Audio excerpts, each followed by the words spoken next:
Cette vidéo est sponsorisée par Anytrans, un logiciel qui permet de transférer, sauvegarder et gérer des données pour iOS et Android. Il peut satisfaire quasiment tous vos besoins. Vous trouverez un lien dans la description vers le site de téléchargement du logiciel. Vous aurez aussi un lien vers ma vidéo de présentation d'Anytrans. On passe maintenant au sujet de la vidéo. Hey, c'est Armand, on se retrouve pour une nouvelle vidéo et cette fois on va parler d'iOS 12. La bêta numéro 2 pour développeurs est sortie hier soir. La première bêta publique devrait ou arriver aujourd'hui ou la semaine prochaine ou alors on sait pas quand. Je parierai plus pour la semaine prochaine. On a pas mal de nouveautés, pas mal de corrections de bugs et on va voir tout ça dans cette vidéo. Puisque je sais que c'est ce qui vous intéresse le plus, je vais commencer par les performances et l'autonomie de la batterie en iOS 12 bêta numéro 2. Pour ce qui est des performances, c'est vraiment beaucoup plus fluide. On a beaucoup moins de lag. En bêta numéro 1, on en avait énormément. Là, on en a toujours. Bien évidemment, c'est normal, c'est toujours une bêta. Mais on en a beaucoup moins et ça se ressent dans l'utilisation de tous les jours. Et c'est pareil sur un iPhone 6 ou un iPhone 5S. La fluidité est bien plus présente. Pour continuer avec les performances, on va ouvrir Geekbench et on va vérifier les scores par rapport à la dernière bêta d'iOS 12. Pour un iPhone 10, vous pouvez voir que le multiscore a énormément augmenté. Le single score est resté à peu près pareil, mais le multiscore a vraiment beaucoup augmenté. Il se trouve que pour l'iPhone 6, c'est pareil, même si le single score a un petit peu augmenté aussi. Le multiscore a aussi énormément augmenté. Pour l'iPhone 5S, le single score est le même et le multiscore est légèrement supérieur, mais c'est pas aussi ouf que les deux autres appareils. En même temps, c'est normal, le 5S va être bien meilleur en iOS 12 qu'avec iOS 11, mais ça reste un vieil appareil, il ne peut pas en faire beaucoup plus. Mais je vous rassure, si vous êtes détenteur d'un iPhone 5S, c'est plutôt fluide. Alors là, on a encore quelques petits lags, mais c'est normal, c'est une bêta. Ça reste quand même beaucoup plus fluide qu'iOS 11, et ça, c'est déjà bien. Pour la batterie, il n'y a pas grand chose à dire, ça tient plutôt bien, toujours mieux qu'iOS 11. Par rapport à la bêta 1, je saurais trop dire, on va dire que c'est à peu près kiff-kiff. Elle tient bien, c'est ça le principal. Je précise que je parle pour la batterie des trois appareils en même temps. La batterie tient beaucoup mieux qu'iOS 11 et c'est déjà pas mal. On va maintenant passer aux nouveautés. On commence avec une qui est vraiment très cool. On a tous ce genre de situation où quand on reçoit un appel, on ne veut pas y répondre, mais on ne veut pas non plus raccrocher parce que sinon la personne va savoir qu'on a raccroché et ça peut nous mettre dans une mauvaise position. Il semblerait qu'il y ait une nouveauté dans la bêta 2 qui permette d'ignorer un appel et de continuer à utiliser son iPhone sans que la personne le sache, mais c'est peut-être qu'un bug. Je vais vous montrer ça tout de suite avec cet iPhone 8. Je vais appeler l'iPhone 10 ici présent en téléphone. Donc voilà, il sonne.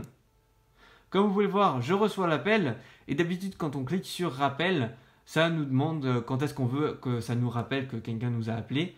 Donc en général, c'est je crois 15 minutes et 1 heure.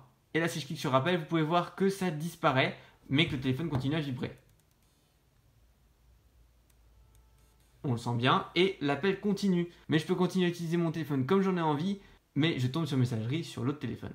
Si ce n'est pas un bug et qu'Apple veut vraiment mettre en place cette fonctionnalité, il serait bien qu'on puisse revenir à l'appel ici, comme quand on est vraiment dans un appel, et qu'on puisse finir par répondre si jamais on voulait juste faire patienter quelques secondes le temps de finir un message ou quelque chose comme ça. Une nouveauté qui est propre à iOS 12, c'est le temps devant l'écran. C'est une fonctionnalité qui est encore totalement en bêta. Dans la bêta numéro 1, vous pourrez le voir dans ma première vidéo sur iOS 12, il y avait pas mal de trucs qui ne fonctionnaient pas ou qui n'y étaient pas. Et là, on a pas mal de nouveautés. Déjà, quand on lance pour la première fois, on a ceci qui apparaît, ce qui vous résume à quoi sert cette fonctionnalité quand c'est la première fois que vous l'utilisez. Et vous pouvez ou continuer ou configurer comme parent. Effectivement, je vous en ai déjà parlé, si vous êtes parent, vous pouvez configurer l'utilisation des appareils de vos enfants. Pour aller en raccord avec ça, on a ici un All Devices, donc tous les appareils. Et quand on clique ici en haut, vous pouvez voir qu'on a une liste de mes appareils. Alors forcément, il n'y a que celui-là qui est connecté à ce compte iCloud, donc il n'y a que celui-là qui s'affiche. Mais si j'avais par exemple le 5S qui était connecté au même compte iCloud que l'iPhone 10, je le verrai dans la liste. Si vous avez un iPad et un iPhone, vous aurez les deux dans la liste. Et comme ça, vous pourrez voir le temps d'écran de chacun de vos appareils directement sur votre iPhone.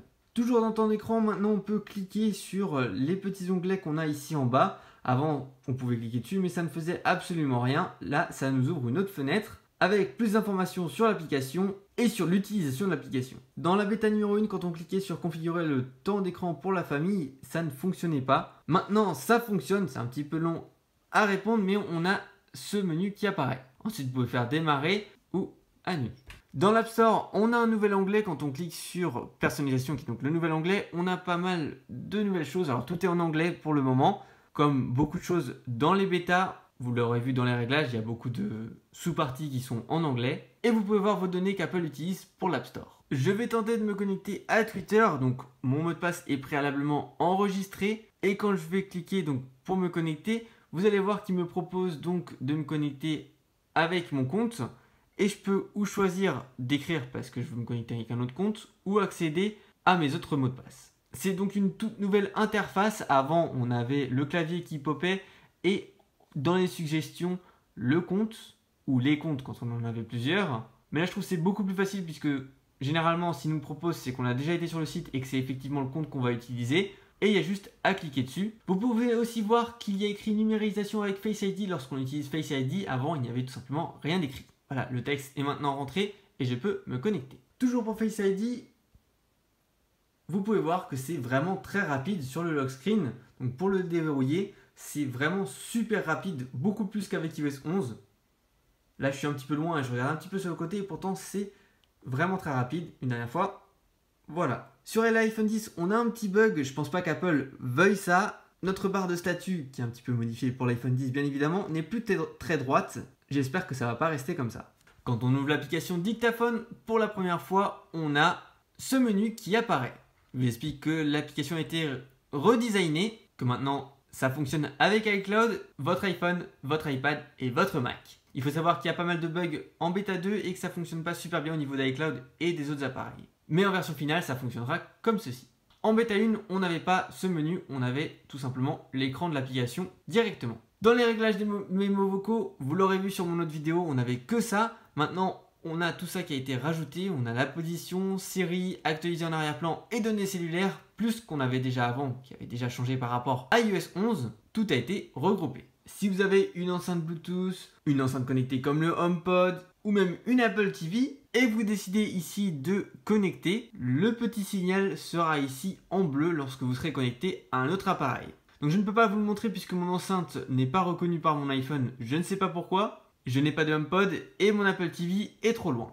En tout cas, j'espère que c'est un changement qu'Apple fera retourner en arrière, qu'on sera de nouveau en blanc même quand on est connecté à notre appareil, ou au moins quelque chose de plus foncé que bleu bleu bleu. Toujours dans le centre de notification, il faut savoir que maintenant lorsque vous cliquez ici sur un groupe de notifications, avant on avait toujours centre de notification qui apparaissait juste au-dessus, maintenant on a juste YouTube par exemple, ou n'importe quelle application qui vous a envoyé des notifications. Lorsque vous appuyez longtemps ou que vous avez Free Touch sur votre appareil, vous avez une nouvelle animation dans le centre de notification, comme ceci. Je trouve elle est quand même un peu plus sympathique que l'ancienne. Si on compare avec iOS 11, vous pouvez voir que c'est quand même vachement plus sympathique. Lorsque vous recherchez dans l'App Store, et que par exemple j'ai tapé un H, vous voyez que tout ce qu'il y a ici, on en a beaucoup plus parce que c'est en plus petit par rapport à une recherche sur iOS 11 ou sur la première bêta d'iOS 12. Point positif, vous avez plus de chances de tomber sur l'application qui vous intéresse plus tôt. Point négatif, si vous avez du mal à voir, ça risque d'être compliqué. Mais encore ça va, c'est pas trop petit non plus. Depuis iOS 9 sur les iPhones possédant 3D Touch, donc depuis l'iPhone 6S, vous pouvez tout simplement maintenir sur le clavier pour bouger le curseur et vous pouvez le faire n'importe où sur le clavier. Avec iOS 12, vous pouvez maintenant, même sur un iPhone qui n'a pas 3D Touch, maintenir le bouton espace, donc sans 3D Touch puisque vous ne l'avez pas, et avoir la même fonctionnalité. Et il se trouve qu'avec la bêta numéro 2, vous pouvez aussi le faire sur un appareil ayant 3D Touch, c'est-à-dire que vous maintenez sans forcer l'appui pour avoir 3D Touch, sur la barre espace, vous aurez le même résultat. Dans l'application photo, dans Album, quand vous descendez tout en bas, vous avez les titres de médias et les autres albums. Les textes sont un petit peu plus gros, ce qui je trouve est mieux par rapport à la bêta 1. Autre nouveauté qui concerne l'iPad, et bien évidemment je ne peux pas vous le montrer puisque je n'ai pas d'iPad en iOS 12, les applications pour iPhone mais que vous pouviez installer sur l'iPad seront maintenant en plus grand écran par rapport aux anciennes iOS. Et de ce que j'ai pu lire, pour l'iPad toujours, l'heure serait sur le côté de la barre de statut, donc ici, à côté du Wi-Fi, elle serait à gauche totalement et ensuite on aurait le Wi-Fi et le reste. Mais pour ça, je ne suis pas vraiment sûr puisque je n'ai pas d'iPad pour tester, c'est juste un truc que j'ai lu vite fait. Dernière nouveauté, quand vous ouvrez une image, par exemple ici dans une conversation, et que vous faites le petit symbole de partage, vous avez toutes les options comme d'habitude de pouvoir partager via AirDrop à ceux qui sont à côté, ici et ici, toutes les applications qui sont compatibles. Mais vous avez ici plein d'options comme enregistrer, assigner au contact, copier, etc. Ça, je vous apprends rien. Ce que je vous apprends, c'est que le design de certains petits onglets ont changé. Celui d'enregistrer image reste le même. Copier, vous pouvez remarquer qu'il a changé très légèrement. Pour assigner un contact, c'est pareil. Ici, vous pouvez voir que ça a changé. Pour imprimer, ça a aussi changé. Et pour créer un cadran, on a aussi du changement. Enregistrer dans le fichier a un léger changement. C'est toujours la même icône, mais elle est en plus petit en iOS 12. Par rapport à iOS 11. Voilà, j'espère que cette vidéo vous aura plu. Si c'est le cas, n'hésitez pas à lâcher un petit like, ça prend vraiment que 2 petites secondes. N'hésitez pas aussi à partager cette vidéo autour de vous pour que tous ceux qui ne savent pas encore qu'est-ce qu'ils vont avoir dans iOS 12 soient au courant. Si vous n'êtes pas encore abonné, n'hésitez pas à le faire, c'est pareil, c'est juste un petit clic. On se retrouve bientôt sur la chaîne pour plus de vidéos sur iOS 12 et sur plein d'autres choses que j'ai prévues pour vous. Ciao!